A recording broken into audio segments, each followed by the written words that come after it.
Ya Ustadz, alhamdulillah kami mendapatkan hidayah sunnah. Mohon kiat-kiatnya agar kami istiqomah menjalankan sunnah Nabi SAW. Apakah sebaiknya kami bergabung dengan komunitas orang-orang yang hijrah atau baru hijrah, dan bolehkah kami menceritakan masa lalu kami yang dulu pernah berbuat dosa dengan salah satu profesi, dan kita sudah bertobat darinya ke khalayak umum agar bisa diambil hikmahnya untuk orang lain. Mohon penjelasan dan nasihatnya. Alhamdulillah wassalatu wassalamu Rasulullah. Ya, antum bersyukur antum bisa antum bertobat kepada Allah atas semua dosa dan maksiat, dan semua kita seperti itu. Setiap kita wajib bertobat. Jangankan yang tadi yang bertanya, saya dan antum sama, kita ini banyak dosa, kita wajib bertobat kepada Allah. Karena Rasulullah SAW sendiri setiap hari bertobat berapa kali? 70 sampai 100 kali taubat dan istighfar kepada Allah. Jadi kita terus bertaubat atas semua dosa, dan Allah memerintahkan kepada orang beriman, wa tubu ilallahi jami'an ayyuhal mu'minuna la'allakum tuflihun. Taubatlah kalian wahai yang beriman semuanya agar kamu menjadi orang-orang yang beruntung. Jadi kita taubat, tetap kita harus bertaubat kepada Allah. Dan bagi antum yang baru hijrah, antum bergabung dengan kaum muslimin. Jangan bikin komunitas sendiri, jangan. Jangan bikin komunitas orang-orang yang baru hijrah, jangan. Nanti akan kembali lagi tuh nanti. Nggak lama tuh umurnya, nggak lama. Tobatnya nggak lama. Karena orang bertobat seperti dijelaskan oleh Imam Ibnu Qudamah Al-Maqdisi dalam kitabnya Mukhtasar Minhajul Qasidin. Ada orang-orang yang tobat terus di istiqomah tobatnya sampai wafat. Gitu. Ada orang yang dia tobat cuma sebentar doang, sebentar aja tobatnya, nggak lama balik lagi dia, sampai dia mati tetap maksiat lagi, sampai dia mati dengan su'ul khatimah. Ada lagi yang dia tobat balik lagi, tertobat lagi balik, ini main. Kemungkinan dia untuk su'ul khatimah sangat mungkin. Gitu. Karena apa? Karena al-khawatimu mirathu as-sawabiq. Bagaimana dikatakan oleh Imam Ibn Rajab Al-Hambali dalam kitabnya Jami'ul Ulum wal Hikam, bahwa akhir kehidupan seorang tergantung dari warisan sebelumnya, bagaimana dia berbuat. Maka jangan ceritakan perbuatan dosa itu kepada orang lain, jangan. Nanti antum nggak diampunkan oleh Allah, karena Nabi bersabda SAW dalam hadis yang sahih, kullu ummati mu'afan ilal mujahirin. Seluruh umatku akan diampunkan dosanya kecuali mujahirin. Mujahir orang yang menampakkan dosanya, menceritakan dosanya kepada orang. Dia malam berbuat dosa, ditutup sama Allah karena nggak ada yang tahu antara dia dengan Allah dia berbuat dosa. Paginya diceritakan, saya tadi malam berbuat ini. Ini orang nggak diampuni oleh Allah. Kullu ummati mu'afan illal mujahirin.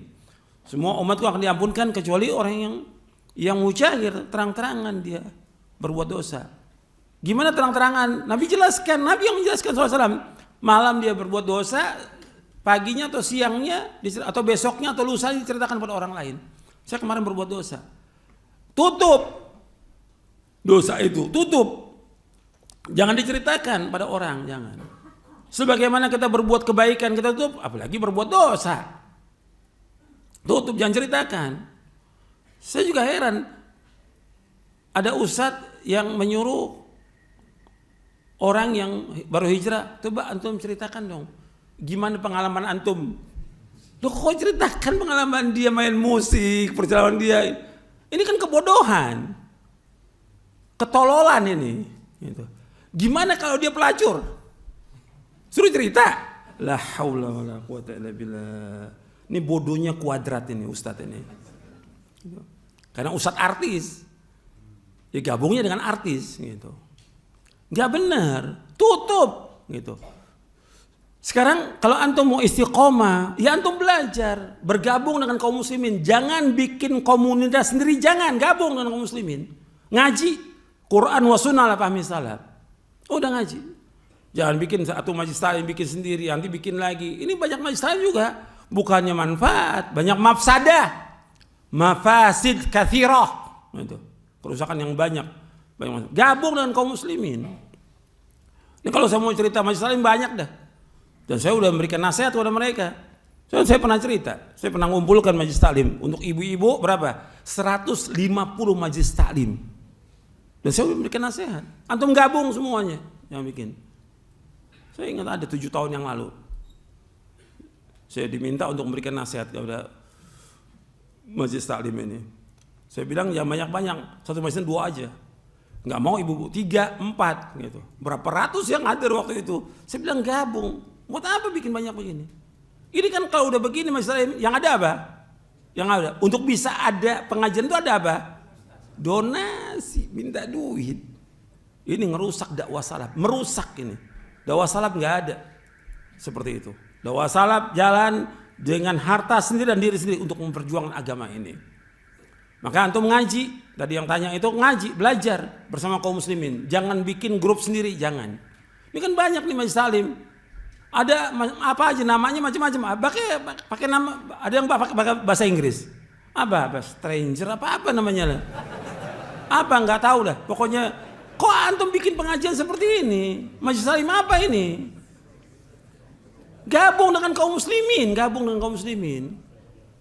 semua, kaum muslimin. Di situ majelis taklim antum belajar, duduk belajar. Karena kita ingin jadi orang baik, kita jangan jadi orang soleh. Kita pengen dihapuskan semua dosa kita oleh Allah. Kita ingin masuk surga. Gitu.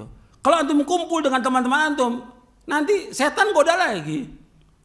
Masa cuma begini, balik lagi dong.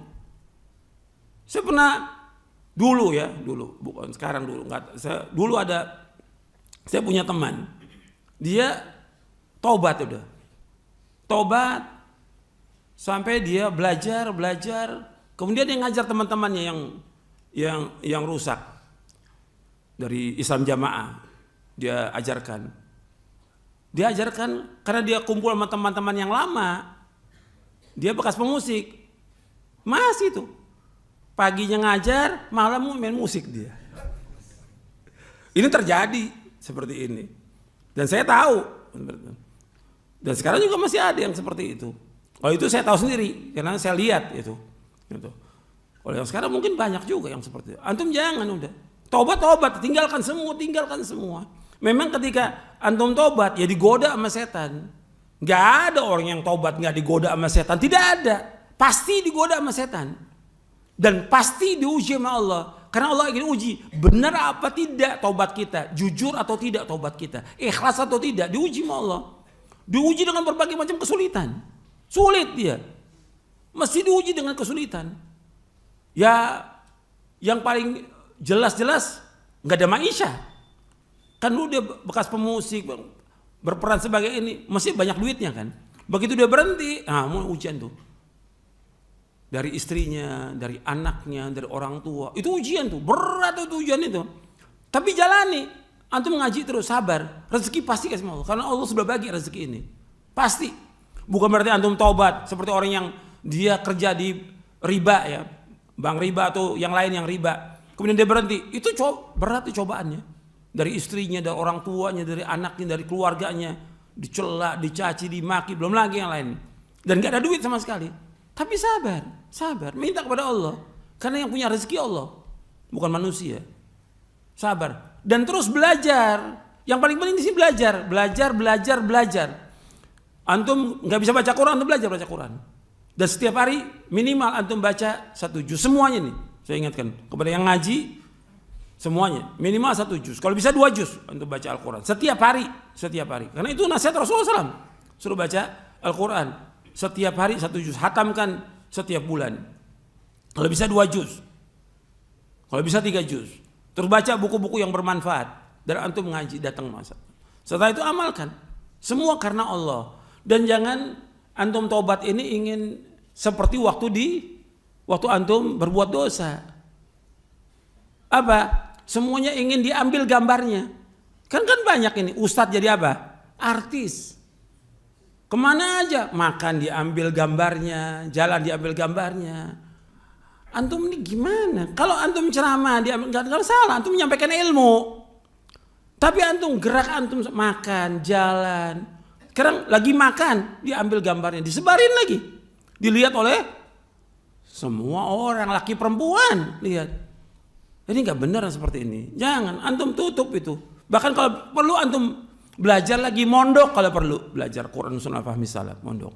Belajar agama dengan sungguh-sungguh dan untuk mengamalkan agama Islam ini. Karena yang paling penting bagi kita, bagaimana kita selamat dari azab Allah. Bagaimana kita bisa masuk surga. Itu tujuan hidup kita.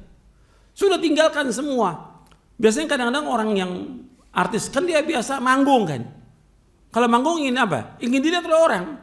Nah kadang-kadang begitu tobat pengen juga dilihat sama orang. Ini nggak benar seperti ini. Udah tutup semuanya.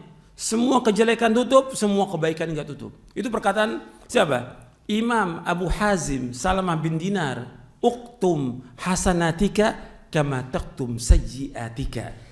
Itu disebutkan oleh Imam Dhahabi dalam kitabnya Syiar A'lamin Nubala. Uktum hasanatika kama taktum sayyiatika.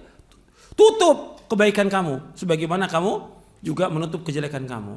Jangan ditampakkan kepada orang kebaikan kita. Tutup semuanya. Dan kadang-kadang udah begitu ingin tampil lagi. Dan banyak sekarang yang tobat bukannya belajar, enggak. Bikin apa? Kegiatan sosial, bikin ini, peduli ini. Antum nggak disuruh belajar. Itu. Ada lagi. Oh sekarang ini ada orang berikan amanah ini kita untuk menyalurkan zakat. Loh aduh masalah harta lagi. Ini antum bakal makan nanti harta kaum muslimin. Ini amanah berat amanah. Biarkan aja ulil amri. Jangan urusan antum. Ngurusin begini. Antum ini tugasnya belajar. Udah. Dan ini saya ingatkan semua. Bukan hanya antum. Saya sudah sampaikan pada pekan yang lalu. Hatta kepada ustadz, berapa ustadz. Hatta pernah saya ketemu dokter, saya bilang antum belajar. Antum gak punya ilmu belajar. Karena itulah yang dianjurkan oleh para salafus saleh. Apa kata Abdullah bin Mas'ud radhiyallahu ta'allamu fa idza alimtum fa'malu. Belajar kalian. Kalau sudah kamu belajar amalkan. Itu nasihat semua para ulama. Bukan nasihat saya, para ulama salaf. Antum baca nih di buku ini. Menuntut ilmu dalam surga. Belajar gitu.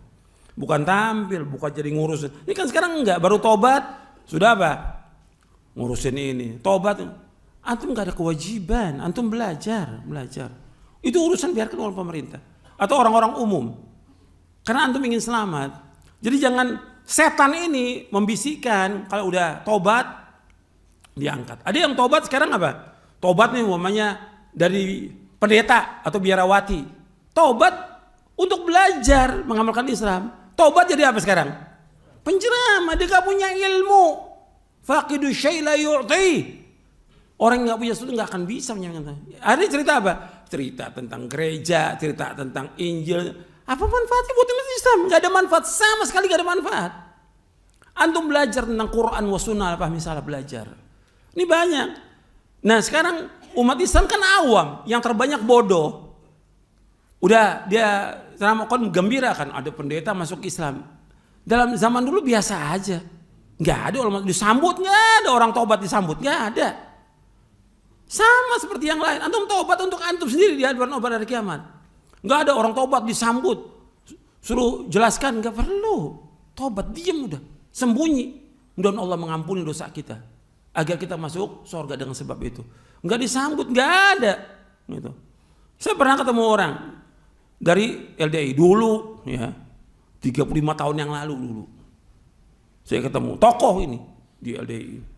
Dia keluar terus dia bilang, saya ini ke lembaga dakwah nggak disambut. Nggak, dalam Islam orang taubat disambut. Antum udah banyak dosa nih, antum ikut aliran sesat Islam Jamaah, antum taubat kepada Allah Ta'ala. Sudah urusan antum dengan Allah. Antum ingin selamat, antum sudah nyesatkan banyak orang dengan ajaran antum. Taubat kepada Allah, antum belajar lagi Quran dan Sunnah, belajar tentang salaf, kemudian antum amalkan untuk istri antum, anak antum. Antum cari selamat dunia dan akhirat. Jangan minta penghargaan manusia, jangan. Manusia nggak bisa menyelamatkan kita dari azab Allah. Siapapun kita nggak akan bisa menyelamatkan azab Allah. Nggak bisa. Hatta di orang yang dekat dengan Rasulullah nggak bisa menyelamatkan. Yang bisa menyelamatkan adalah Allah. dan juga amal-amal kita yang saleh, yang ikhlas dan jujur dan ittiba kepada Nabi SAW. Jadi ini yang bisa saya sampaikan, mudah-mudahan sebagai nasihat untuk saya dan untuk antum sekalian, mudah-mudahan bermanfaat. Wassalamualaikum warahmatullahi Muhammadin sallallahu alaihi wasallam, subhanakallah bihamdik, asyhadu an la ilaha illa anta astaghfiruka wa atubu ilaik. Assalamualaikum warahmatullahi wabarakatuh.